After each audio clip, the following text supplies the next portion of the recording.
Hi, I'm Lippy. And I'm Grumpy. Together we're Lippy and Grumpy do podcasting. In this episode, non-sovereign state Sealand, Lippy's wedding dress, misquoting film lines and massive vegetables. Now, Lippy. Hello. Hello indeed. I've just come back into the room to see you pulling a face of faces. Yeah, it still hurts actually, to be honest. I can still feel it in the back of my jaw. We have Halloween sweets left over, obviously. Surprised I'm still eating them, to be honest. I thought I would have got through them quicker. But this year we bought a selection bag from Haribo of Halloween sweets. And they have lots of mini bags of Haribo. I don't know why I'm holding it up. You're the only person that can see it. But they're like little mini bags of Haribo. Halloweeny ones. So the ones I've just eaten are vampires. They're actually little bats. But they're sweet and sour sweets. So some of them are sweet and some of them are sour. And I have come to the conclusion that all of the red ones are sour. Definitely. Because every time I eat a red one, it's horrible. But as a kid, that definitely got a load out of our bowl because there was only a couple of packets left. They would have gone straight for the red ones because red ones are normally the kids' favourites. Yes, the red or the black ones, indeed. Well, that's kind of Halloween really, isn't it? Trick or treat. I know. We didn't know though. I probably wouldn't have given them out if I'd known because they are they really get you. They are really sour. Yeah. The whole jaw clenching, can't move your face. Some children quite like that. Charlotte always used to like the sour ones. She did. For whatever reason. Yes. Yes, anyway, last week we spoke about washing machine fibres. We did. Filters.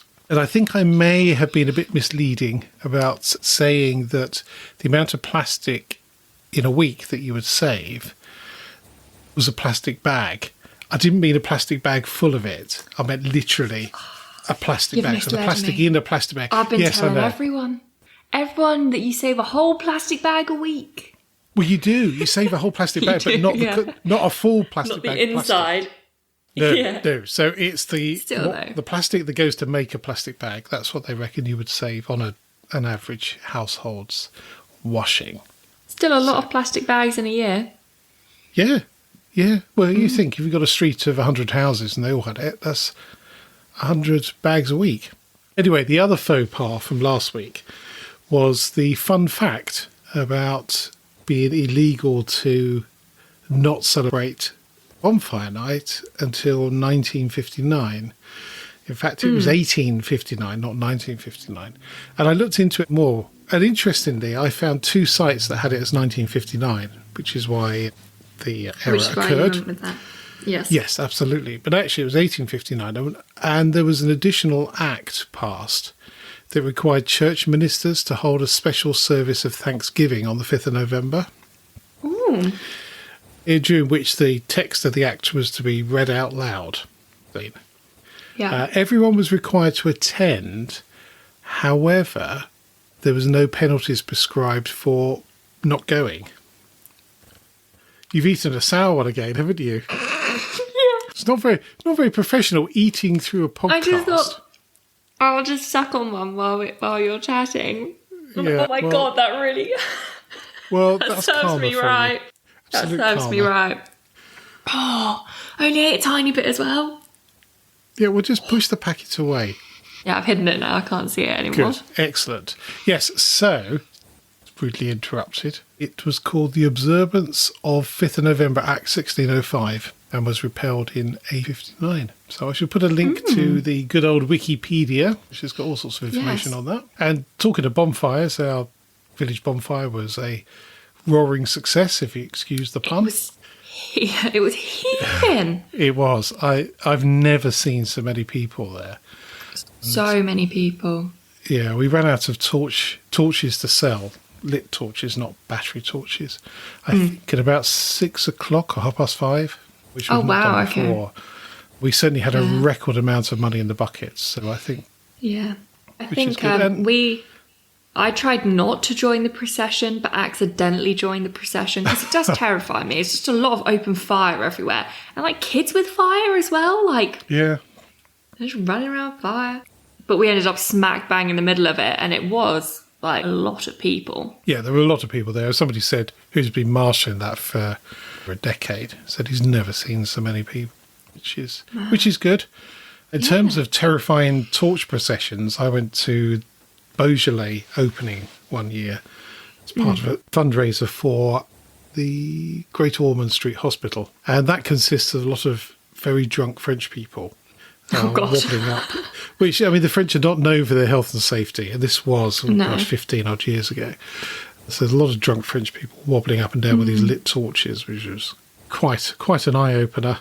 Yes. And there was a group of us in a pub or bar after us waiting for the coach to come and pick us up, and the guy that worked behind the bar disappeared, came back with a trumpet, played our national anthem, which I thought was quite nice, and very well as well. Yeah, it was good. It was a really good atmosphere, but the Beaujolais was a bit on the nose, I think you would have said. And you've got a wedding trip planned for Friday or today? Yes, I'm going, hopefully the only one I need to do, because I am quite a decisive person. I'm going wedding dress shopping. So is this to one single shop, or is it more than one shop? Just to one shop. So it's you book an appointment, a 2-hour appointment, you get Prosecco. I'll only have one because I'm driving. And because I'm trying on dresses, I probably shouldn't be a bit loose for that. And then we chat about budget and style, and then I just get to try on lots of dresses until I find what I like. That sounds like hell to me. Well, for my guests that are coming along, all they have to do is sit in a sofa, drink Prosecco, and tell me if I look nice or not. Yeah, like I say, that sounds awful, really. What, sat in a sofa drinking Prosecco for the day? Well, You're my dad, you should always think I look nice. Exactly, so what's the point? I'm not that keen on Prosecco, to be honest. I'd much rather a glass of cider or 6. Well, we're going out for lunch afterwards as well. So. Oh, well, that's okay. That's better. That's better. Oh, well, I hope that goes well. And there is only one trip. Because I've planned the wedding. The wedding's basically booked. There's not a lot else. The only thing I need to finish is flowers, but that's closer to the time anyway. Yeah. And fun things, so like gardening games, a photo booth. But again, that's close to the time. But everything else, we're booked up. Deposits paid. Yeah, you've booked a cracking band by the looks of things. Who are being a bit annoying. Oh, no. But I think they're just being divas. So they don't do the first dance song that we want. So they charge an extra £100, which I didn't think was that bad. I thought that was quite reasonable to like hire out rehearsal space to then practice and learn the song. So we emailed them back saying, that's great, more than happy to pay the £100. How are we able to get recording to hear how they've done it, so that we kind of want to do some sort of like choreography. Yeah, I know what you mean. Yes. Choreography. Dancing to the music. Choreography. Oh my God, that was hard. Choreography. To the music.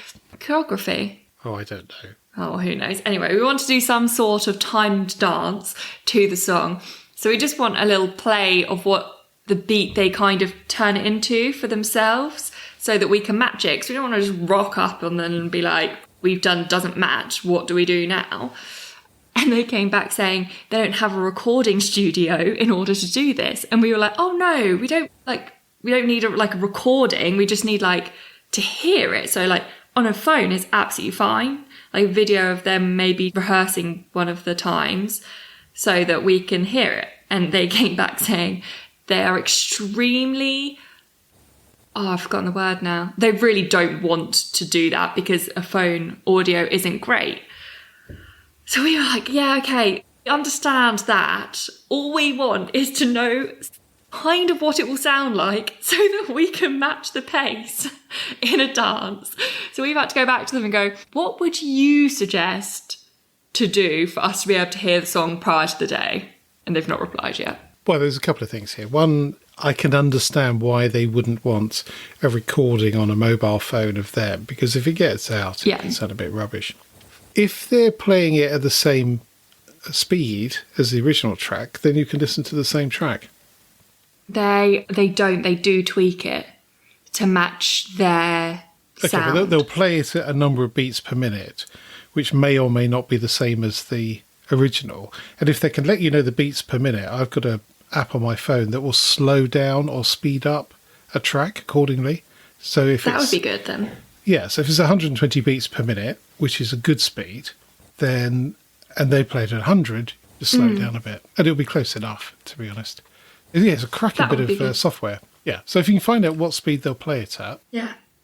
But anyway, I feel like they are being a bit, like, I do understand the recording thing, but I do feel like they are being a bit fussy about it. Like, we just want to hear our first dance before we rock up on the day. Yeah, I mean, also the problem is it's nearly 18 months away, so it's probably not forefront in their minds. They're probably panicking about next Saturday's gig. I know, but they just need to say, yeah, that's fine, we'll do this, or you can come along to rehearsal. Yeah. It's fine. Just put a don't stop saying no to all of the solutions that we're throwing out there and come up with a solution of your own if you don't like anything we're saying, you know? Are you turning out to be a nightmare bride? I'm not. I don't understand how it's unreasonable that I would like to hear my first dance song before I have to dance to it. Particularly if you're paying £100 as well. I don't on think that's top of the rest of the money we're paying for them.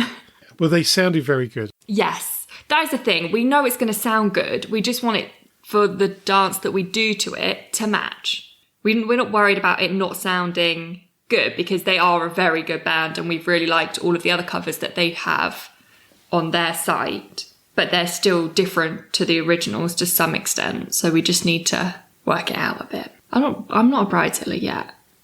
Not yet. Well, we're booking them either way. I've just said to Chris, it might be a case that we just don't pay them to do our song and we have it in a recording, which would be a shame, but... No, don't do that. No, stick with it. To be honest, if you're slightly out of time, it doesn't really matter. Yeah, it's not Strictly Come Dancing. Chris is probably going to be too drunk anyway by that point. Well, I would hope not. What, it's 7:30? Well, he's got to carry on to about 11, hasn't he? Or yeah, 12? Good point. He can just go to bed, I'll carry on dancing. Anyway, moving on. I've got a number of very obscure stories for this week. Have you? I love an obscure story. Just the way it happened, really. And some other bits and pieces as well. So I'm going to start off with a country, or thinks it's a country, called Sealand.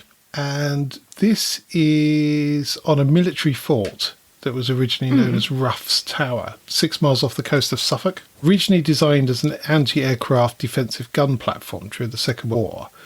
In 1967, it was taken over by a chap called Roy Bates and his family. Before then, it had been a pirate radio station. So Roy decided he was going to set up his own pirate radio station there, instead of which he set up what's called as a micronation and the Sealand government.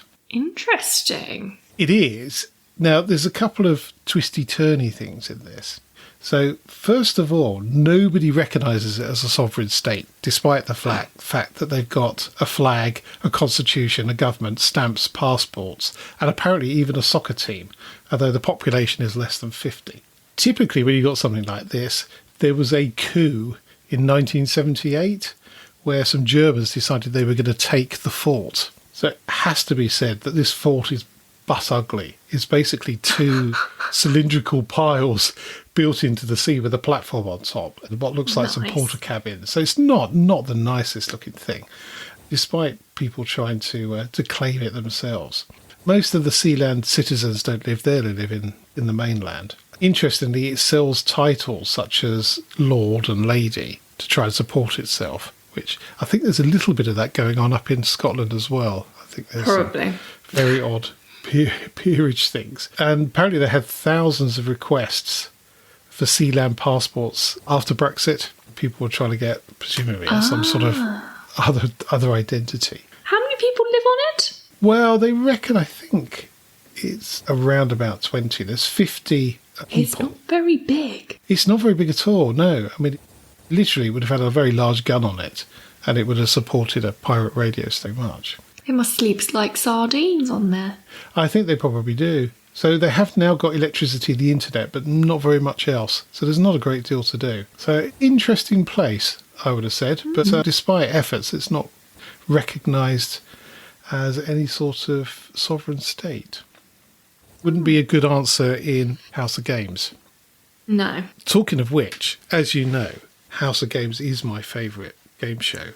I've discovered there's a House of Games night version, and I don't know what's gone on there. So they've munged together 8 out of 10 Cats Do Countdown, House of Games, and Taskmaster. Yeah. So they've got a live band. Okay. They've got another comedian who's very funny, whose name I can never remember. He wears a baseball hat all the time, playing the keyboard in the band.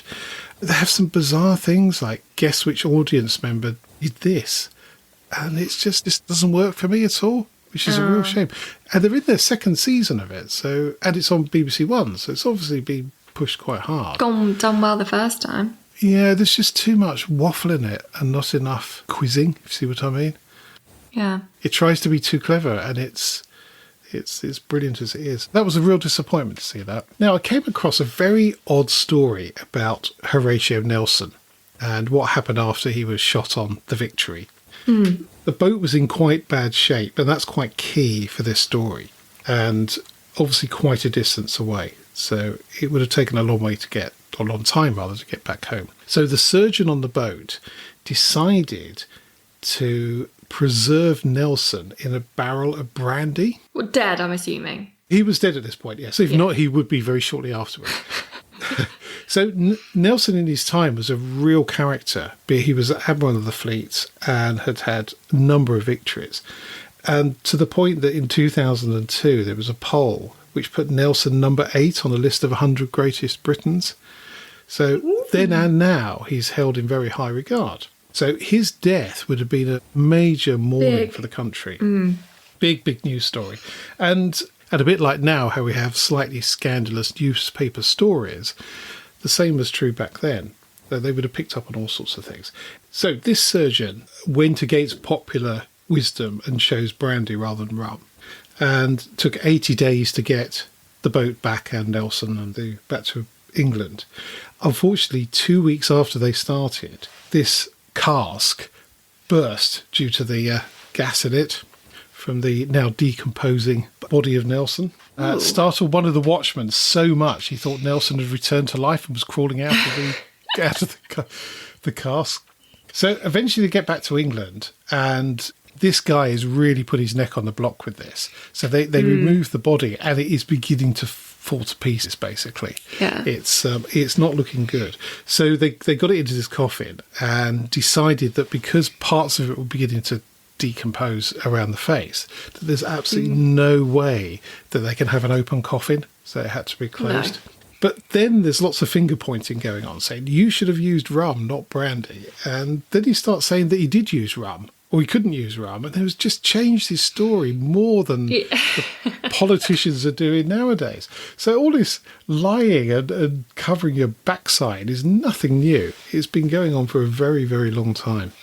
Very long time. So if you have the choice between keeping a body in rum or brandy, choose rum. And if you have the choice of keeping a body, I would be questioning why you're keeping a body. Well, the thing is, you do. Sometimes you do. I mean, embalming is a more modern way of dealing with keeping a body fresh, as it were, as is refrigeration. So if you've got a period of time between a person passing away and a funeral, for example, which is not. Anyway, that's a bit gruesome. Maybe we should have had that for Halloween. Anyway, talking about gruesome things, you've been dealing with Pot Noodle's DMs, which I thought were a pair of boots, but you tell me it's otherwise. No, I slid into Pot Noodle's DMs on Instagram. That's a term for the cool kids. It's a cool kids term. Yeah, you slide into someone's DMs. If you slide into someone's DMs, it means that you message them on Instagram or Facebook, because it's direct messaging. Because I wanted to be cool for once in my life, you know? Okay. All right. Anyway, okay. I slid into Pot Noodle's DMs. They still haven't replied, so I'm going to have to try Facebook next, I think. But we went to Costco. Mentioned that last week. Yes, bought a lot of pot noodles. Because why not? It's a staple of food, isn't it, for lunches and stuff. So anyway, I was eating a pot noodle. and just looking at the back while I was, and it's got steps on the back of how to make a pot noodle, which most people probably don't read anymore because I feel like most people know how to make a pot noodle. Anyway, so I was reading step 3, the title for it is Seize Your Opportunity. So there's me with my clever brain going, there's a pun they're missing out on. So I messaged them saying, have you ever thought of changing step 3 to seize your pot-opportunity? Because it's a pot That's noodle. quite clever. I thought so. But they haven't replied. So if you just start seeing that on Pot Noodles Pots, that was me. So if I in came up a with year's that. time we see pot-opportunity, Yeah. They just ignored my DM. well, maybe they didn't ignore it. Maybe they just didn't think it was very good. Or maybe they thought it was so good that they're registering the name, trademarking it before you do. That's what I mean. That's why if you see it in a year's time, they haven't thought of that. You know I where it thought came of that. from. And they've just changed it. You know? I should screenshot the message so that I've got proof that I sent it to them. Yes. I'm going to Yes, you Facebook should. message them as well, though, actually, because my Instagram. So I've got some more sliding into the DMs to do tonight. Okay. Of I'm pot still noodle. not sure what that means. Oh, a pot noodle. It just means You mean it just means haranguing message them a them. bit? yes, or another word, harass. Yes, either of those. Until they reply saying it's a silly idea, we will not be doing it. So somehow this week I managed to get on a train of thought about misquotes from films. And there's some very famous ones, and famous ones where the line doesn't actually appear in the film at all. One of them Yeah. is "Play it again, Sam" from Casablanca, which is never actually said. And there's a couple of others. But I found a couple of lists of 20 and 35 classic movies that have lines that are misquoted. And some of them, even for me to say, is quite picky. One of the famous ones for Star Trek is "Beam me up, Scotty," which Yeah. Kirk never says. But he does say, "Beam us up, Scotty." So it's close enough, quite frankly. It's basically the same. Yeah, and there's a few of those. And there was one in my favourite film, Jaws. Yes, so the quote is, apparently, "We're going to need a bigger boat." But the actual line is, "You're going to need a bigger boat." Given that it's Brody and he doesn't want to be out there, then that's probably quite a good line, actually. Yes, we can go back, get a bigger boat, and I'm staying on land. But the other one that allegedly has never been said by Cagney, James Cagney, is "You dirty rat," which apparently was said in film Taxi. Very famous quote. He never said it. So James Cagney did say in a film called Blonde Crazy that "dirty double-crossing rat," which is fairly close, but it's not "You dirty rat." And I always thought it was from a war film, from quoting it in the playground when I was a kid. So sort of doubly odd, very doubly odd, and certainly not in Taxi. What I found really funny between these two web pages is that there's a line in one of the Dirty Harry films that says, "Do you feel lucky, punk?" Which again is not quite what was said. So there's quite a long spiel in it, but it depends which site you read. So one site's got quite a small spiel in between, "Do you feel lucky?" and the other one's got obviously the full script, which is very different. Yeah. So not even the misquoted movie websites agree. On what it is. It sounds similar to a thing I've seen recently about the old Disney films, and that a lot of like kids my age remember at the start where it's got the castle and it does the Disney thing. It's Tinkerbell that goes up to the castle.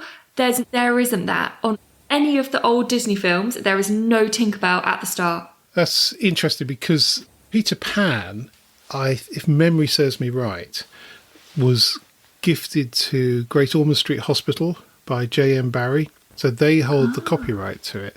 Now, Maybe whether at that's some where she's point they sold it or sold a license to Disney, but certainly the older Disney films, sort of the Jungle Book and films from the 60s, there wouldn't have been that tie-up because Peter Pan wasn't an original one. I think it was quite But I late. still don't know where she's gone. That's the question, because I vividly remember Tinkerbell tapping the top of the castle. Assuming it was Tinkerbell and not another fairy. It could have been another fairy, but there's no fairies tapping tops of castles. Well, that is a bit of research for next week. Yeah, maybe we need to watch one of the videos of the Disneys if we've still got them. Yeah, still definitely proper still got old them. school. Yeah. Get a VCR out. Because Yeah. that's where it'll be. They'll be on a VCR where it couldn't have been changed. No, absolutely. Oh, well, maybe that's a job for over Christmas. Yes, but I do. Do you remember a Tinkerbell tapping the Yes, top of a absolutely. Disney? Yeah. So that's apparently not a thing. That doesn't happen, which is mad. Well, we need to find the film that had it on there and see if it's been taken off. Well, I assume Peter Pan had it on, so Yeah, I would think so. we'll try Peter Pan first because I like Peter Pan as well. So I thought of you during the week. Found a new series on Netflix. It was quite an old series called Timeless, which has got all sorts of good things in it. It's got a bit of time travel, though that does lead to some very bizarre questions. Yeah. And it's history involved because they're obviously travelling back in time, and the story is quite I've good. heard about that. Yeah, each episode sort of stands on its own. And in the last one I watched, they went back to the Alamo in America, and one of the characters at the Alamo was Davy Crockett. And the team land, and Davy Crockett is in the middle of this speech to a group of guys, saying that he once got cornered by a bear and wrestled it single-handedly and killed it. Impressive. Yeah. Very impressive. And then there's a scene a bit later on where they're all getting a bit jumpy because the Alamo is now being attacked and they know what the outcome is, which is a dead, basically. So one of the crew says to him, "But you're Davy Crockett, you're fearless. You've wrestled a bear single-handedly." And he went, He said, "I was cornered by a bear. I was terrified and I fired my gun just wild in the air, then fell back into a creek. And about 10 minutes later, when it had all gone quiet, climbed out. Somehow I'd hit the bear." Yeah, the bear was dead. He said, "So it's pure luck." So the crew member says, so why do you lie then? And Davy Crockett came out with the line, "Because sometimes folks need to believe the leader could wrestle a bear." I'm going to say I'm not impressed by the fact that made you think of me. Because Yes. I never said I wrestled a bear. Well, no, There you said was a there was bear one in the there. vicinity. Well, you say there is, but there's no proof. There was proof. There's proof on my phone. I have a picture of claw marks down a tree that could only have got there from a bear. But were they put there that night? No, because you they got a weren't picture of there the tree? earlier.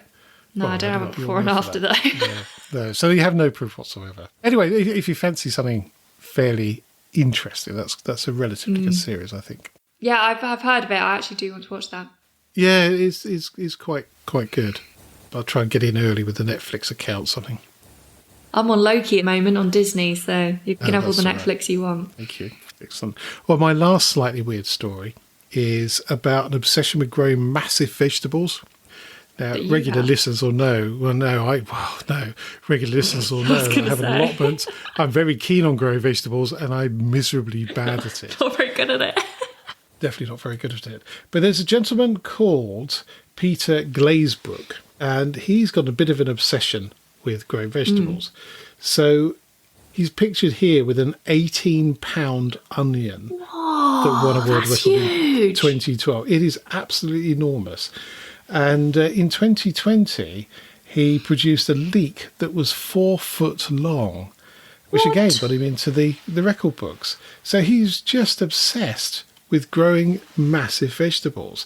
And there's a whole community that do this. And they've got expert ways of doing this. What they taste like is another matter. And there's a wonderful picture of him with a 67-pound cabbage in a wheelbarrow from 2013. And this thing is just monstrous. It's just brilliant. That's But a he seems massive to- pumpkin as well. Yeah, I mean, needless to say, he is retired at 76 and has spent probably the last 11 years perfecting it longer. And he spends his winter perfecting different ways of germinating seeds and growing them. It's really quite an obsession. That's mad. That's similar to the chili man. Yes. The man whose aim in life is literally to make the hottest chili Yeah. in the world, and every season he seems to make a hotter chili. Yes, I don't know how they do that. It's a bit like F1 contaminating. seeds. Yeah, well, no, it's not contaminated. It's something else beginning with C. Integrating? Almost like crossbreeding, but that's, I think, animals from. Yes, well, we'll find the word eventually. Anyway, so if you're into big veg, then Peter Glazebrook's your man. And what they taste like, I have no Good idea. They quote. could be horrendous. What a good quote that is. If you're into big veg. Yeah, quite. That's quite a line. Anyway, have you got a top tip for us? I do, kind of. Well, it's not really a tip. But I was saved today, I feel like. Oh, were you? I almost bought myself a brand new phone. Ooh. I've had my phone for about 2 years, and it's Apple, and you know how Apple gets. Once your phone reaches a certain age and you do the upgrade, your battery just dies. Like, it doesn't, my battery struggles to last a whole day now without dying. I do use it quite a lot, but it wasn't like that before I did the upgrade. So it's annoying. So I was like, I'm going to get a new phone.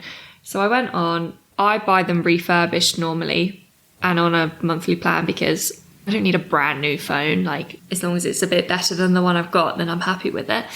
And also, obviously it's cheaper as well. So I worked out I could get the iPhone 12 Pro, which is like not the newest, obviously, because the 13's just come out, but it was the one that came out last year, which is quite new for me. Like, I've never had a phone that new. Went through all the process, picked out the one I wanted, and as a non-Apple fan, you will be happy about this. I got all the way through to the end, and then my application for the loan, because it's obviously payback monthly, got declined. Oh, really? For like 20 quid a month. And I was like, this is very strange. So I tried it again, thinking maybe I've just entered something wrong and it doesn't understand who I am. Not that I'm anyone important. So I tried again. Declined me again. So I can't buy a new phone. I wonder if it's because you've not been at your address very long. Well, I spoke to the people because it's through Klarna. I think that's how you pronounce it. It's through them. And I have an account with them because I use it for shopping because it's like the best thing ever invented. You can like buy things and then you don't have to pay for them for 30 days. And the majority of the stuff I send back anyway, so I can all try it on and then send it back and it's all good. And I haven't even paid. Anyway, different story. So I contacted them and I was like, can you tell me why I'm being declined? Because it gives you like a list of reasons that you've been declined, but they're all very general and it doesn't specify exactly why you were declined. So I messaged him saying, can you tell me why I've been declined? And he said, the information you gave doesn't match the information we have for your account. And I was like, fine, okay. Can you update my information then so that it matches? And he was like, yep, sure. Can you give me your name, address, date of birth? Send that across. It was the same that was on my account. He said, have you changed cards recently or banks? No, I'm using the same one I always use. He was like, then I don't know why you're being declined. So they've had to escalate it. So now I can't buy a new phone. Well, that's probably no bad thing. So I might just have to go for Samsung or someone else instead now. Go for a proper phone. Yeah. I would have thought with all this environmental issues that Apple would stop doing that battery thing. I know. Because it's right. Makes them money though, doesn't it? But that's why I buy refurbished phones, because they're basically brand new. And it's because somebody else decided that they want the brand new phone and they don't want theirs anymore.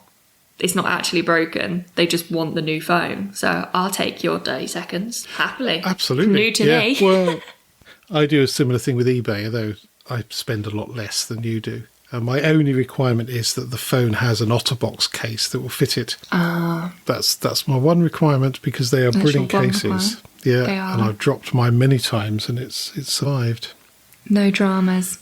No drama llama. So maybe next week I'll be able to get a new phone, but this week I've been declined. I've spent too much money on wedding stuff. Not from my card, I haven't. From our joint card, I have. Yeah. I definitely have spent too much money on wedding stuff. And a bathroom. I bought a bathroom today. Oh, excellent. Yep, that's coming the week before it's due to be fitted, hopefully. Brilliant. Oh, just in time. The Friday. It's due to be fitted on the Monday. Anyway, rather than a fun fact, because I've done quite a lot of facty things this week, I came across a lovely story. Well, with a lovely ending. It didn't start particularly well. So you'll see why in a minute. So from Wales... And I believe this was Brecon, although it says Swansea Valley, so I'm not entirely sure. So anyway, on last Saturday, the 6th November, a caver suffered a fall and some quite unpleasant injuries, so he wasn't able to get out himself. He was deep in a cave system that I cannot pronounce. I should say it was in Wales. Good stuff. And this, to get him out, took over 300 volunteers. And they spent 54 hours manoeuvring the injured caver out across through rivers, very small tunnels and all sorts of very tricky terrain, I think is the only way you could say it. So eventually on Monday, 7:45 in the evening, they popped him out.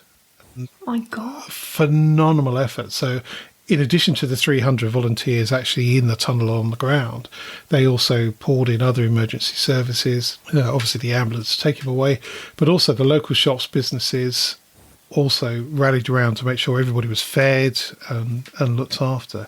Incredible Amazing. result. And these guys are volunteers as well. And it reminded me of a conversation I've had many times about the RNLI. A friend of mine, when we left school, he decided to become a fundraiser for the RNLI for a while. And he signed us all up. And I still have the Shoreline membership some full later. And one of the questions I always said to him, why doesn't the government fund the RNLI? And he said, well, this is back in the 80s. He said, because if they did, they'd shut it down. Because the cost per life is astronomical. And he's dead right. And a number of people I've met over the years have said similar things, either online or that. And I've always said, well, this is the reason it's not. And this is the reason it mustn't, because we know they'll shut it down. There's no two ways about it. So we are really reliant on volunteers like that with skill and the dedication to get people. So well done, all involved. And that's the South Wales Caving Club. Yeah, really, really impressive. Sorry, the South and Mid Wales Cave Rescue Team. Good work. Well done to all of you. Good work indeed. Well done. What's for that? That man must be so thankful. Yes, I would think so. You think you'd not get out? I mean, it's a bit like that film where bites his arm off. You would be going through the motions of this is it. Mind you, there have been some phenomenal recoveries of people. There was the kids in the Philippines, which I think they got virtually all of them out. And also the miners in, I can't remember, South American country. Yeah. Where they were trapped down for a very long time, but they got them all out. No, South America. I think the kids might have been in Nepal, but... Oh. That's it for this podcast. Thank you so much for listening. You can help spread Lippy and Grumpy's view on life by leaving a review on your favourite podcast platform. If you're not sure how to leave a review, or if you download from Spotify, there's some help at lippyandgrumpy.uk/review. And if you would like to get in touch, email podcast@lippyandgrumpy.uk. So it's goodbye from me. And goodbye from him. Goodbye. Goodbye.